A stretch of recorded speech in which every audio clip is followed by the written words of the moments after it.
Hi, this video is on the pull cord recoil mechanism.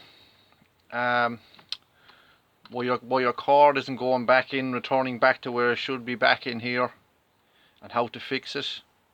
So what I've done is I've taken out the screws that holds the recoil inside here. There's 3 or 4 screws. This is just an old hedge cutter here, a Tanaka THT 2100, but it's more or less the same for all kind of recoils. So just take off your cover. I suppose first of all, just to check everything, make sure everything is in order on the main unit as well. Make sure this little recoil spring dog that comes across, there's probably 2 of them inside, and some strimmers and mowers and things like that. And while they're in there, you can give it a bit of a clean out as well. But as you can see here, when you pull it, it is operating and it is gripping fairly well, but it's not returning back to where it should. So what's probably after happening is when it went back, you can see that the cord may have looped around and if it has missed a turn or two on that, or your little recoil spring underneath here has either slipped or jumped out of its housing. So what I like to do is, before I even attempt to put the cord back in, is to give it maybe 10 or 20 pulls to make sure that that spring isn't jumping out or moving.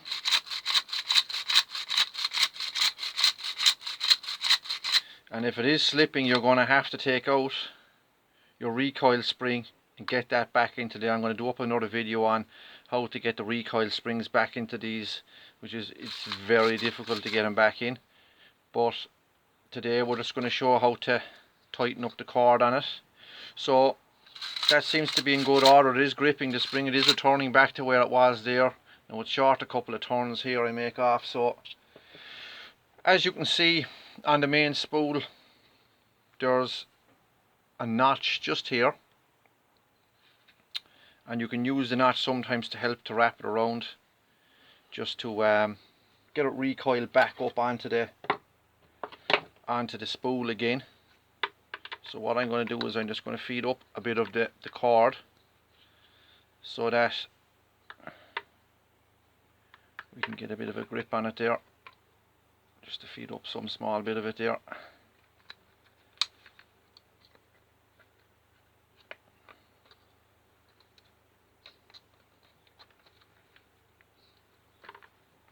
So we have a bit up here. So what we're going to do is we're going to tuck it in to the notch. And why you're tucking it into the notch is because a lot of the time the string won't fit between the spool and the body here, so you have to tuck it in out of the way inside in this here. So you want to wind it against the spring. 1, 2, there's about 2 turns I make off is short on this. Pull it out of the notch, leave it go. There she goes. So just to check that's what you want. You want it to come straight back into your housing. But before you return it back onto your motor, check that it's long enough and check that it's recoiling. But give it a good 10-20 recoils just to make sure that recoil spring isn't slipping inside in there. There is 2 hooks. There's one in the middle that grabs in underneath the center, in close to the stud here, and another one then is grabbing out on the outside here. You probably won't be able to see it there, but she's just in there. There's a little grab there, so just make sure that recoil is working, and you can offer your recoil start back on. What I like to do then as well as before I actually put the screws back onto the machine is to just check it by holding it down and that it is returning. So that's a good repair, ready to go again. I will be putting up another video on how to get the recoil spring back into the housing there again. It is a hard one to do. Sometimes you remove the stud here, take off the spool, and the spring jumps out. I'm going to show how to rewind the spring and get it back into that housing again. So that's it. Subscribe for some more videos, and thanks for watching.